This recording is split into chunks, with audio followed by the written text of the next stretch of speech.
And a few months ago, we had a priest come in and speak about the Eucharist, and he did a great job.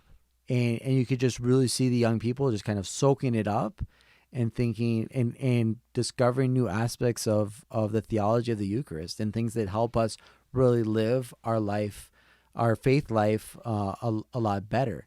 So I think that's good. And then speaking about some elements of morality, and one thing that's really been on my mind and heart a lot lately is that I feel that a lot of times as Catholics, we look at morality as a test that God has for us, right?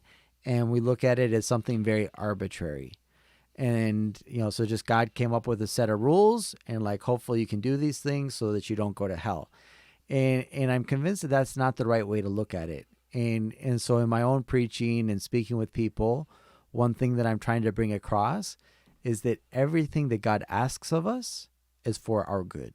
Amen. There's nothing that God asks us to do that isn't really for good. And so even in the area of human love, and this is one of the areas where I think for young people, a lot of times it's a lot more difficult just because, like I'm saying, that's why I feel like we're not even in a Christian society anymore, but what's being told from the outside, it's like, look for pleasure, get yours and get out, really it's using people. Mm-hmm. Maybe that wouldn't be said as explicitly, but it's definitely something that's being promoted tremendously.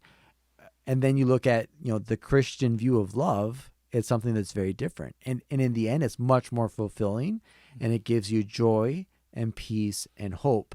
Whereas the worldly vision of this, is giving you anxiety, despair, and really hate of others and of yourself. Mm-hmm. I totally agree. I couldn't word it like that, but I totally agree.